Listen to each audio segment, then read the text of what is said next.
ആലോചിച്ചിട്ട് ഒരു പിടിയും കിട്ടണല്ലോ പോയാ. എന്നുവെച്ചാൽ ആലോചിക്കാണ്ടിരുന്നാ മതി. അതല്ല, എങ്ങനെ നമ്മൾ തോറ്റ്? വിശ്വസിക്കാൻ എനിക്ക് പറ്റില്ല കേട്ടോ. അത് എങ്ങനെ തോറ്റു ഇത്ര ആലോചിക്കാൻ എന്താ ഉള്ളതെന്ന്? ഒരൊറ്റ തെണ്ടുകൾ നമുക്ക് വോട്ട് ചെയ്തിട്ടില്ല, അതുകൊണ്ട് തോറ്റു. അതന്നെ. എന്നാലും ഞാൻ ആലോചിച്ച് നോക്കാണ്, മനുഷ്യന്മാരൊരു സ്വഭാവം നോക്ക്. ഇങ്ങനെ നമ്മുടെ മുഖത്തേക്ക് ഇങ്ങനെ ഇളിച്ചിങ്ങോട്ട് കാട്ടിയിട്ട് ആ മേടിച്ചോർത്ത ചോറ് നിന്ന് അങ്ങോട്ട് പോയി എന്നുള്ളതാ.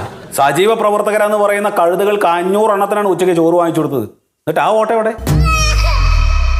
അല്ല, അതെ, നമ്മൾ കൊടുത്ത ചോറ് പൊതിയിൽ എന്തെങ്കിലും പോരായ്മ ഉണ്ടായിട്ടുണ്ടാവുമോ? എന്ത് പോരായ്മ? അതിലൊരു മീൻ പൊരിച്ചുണ്ടായിരുന്നില്ല. മീൻ പൊരിച്ചു വരണില്ല വെച്ചിട്ട് വോട്ട് മാറ്റി കുത്താ നമുക്ക് നിങ്ങള്. അതൊക്കെ ചെയ്യും നമ്മുടെ ജനങ്ങൾ, അതുമല്ല അതിലപ്പുറവും ചെയ്യും. എടാ മന്മത, ആളുകളെ വോട്ട് ചെയ്യിക്കാൻ വേണ്ടിയിട്ട് വണ്ടി വിളിച്ച വകയിൽ പൈസ എത്ര ചിലവായി? അവരൊക്കെ വന്നിട്ട് വേറെ പാർട്ടിക്കാണ് വോട്ട് ചെയ്ത് പോയത്. അവരെ ജയിപ്പിക്കാൻ വേണ്ടിയിട്ടാണ് എൻ്റെ കയ്യിൽ നിന്ന് നീ പൈസ വാങ്ങിച്ചത്. എന്നാ ആൾക്കാരെ വണ്ടി വിളിച്ചുകൊണ്ടെന്നില്ല വെച്ചെങ്കിൽ അവരുടെ ഭൂരിപക്ഷമെങ്കിലും കുറഞ്ഞു കിട്ടിയായിരുന്നു. അല്ല സത്യമായിട്ട് അങ്ങനെ സമുദായക്കാർ കുറെ പേര് വരുന്നൊക്കെ പറഞ്ഞിട്ട് അവർ നോട്ട് ചെയ്തില്ലേ? എന്ത് സമുദായക്കാര്? ഓരോറ്റ ജന്തുക്കളെ വോട്ട് ചെയ്തിട്ടില്ലടോ. എന്താ ആൾക്കാർക്കൊക്കെ വേണ്ടി നമ്മൾ ഓരോന്ന് ചെയ്ത കാര്യം ഞാൻ അയക്കണം. ആ കൂട്ട ചന്തിയൊക്കെ കൈയെടുത്ത് ഇപ്പോഴും മനസ്സിന്ന് പോലെ.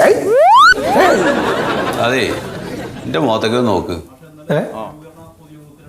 ഞാൻ നിങ്ങളോട് ചോദിക്കുന്ന ചോദ്യത്തിന് നിങ്ങൾ സത്യം പറയണ്ട. എൻ്റെ ഒരു മനസമാധാനത്തിന് വേണ്ടിയിട്ടാണ്. എന്താണ്? നിങ്ങൾ സത്യത്തിൽ ആർക്കാ വോട്ട് ചെയ്തത്?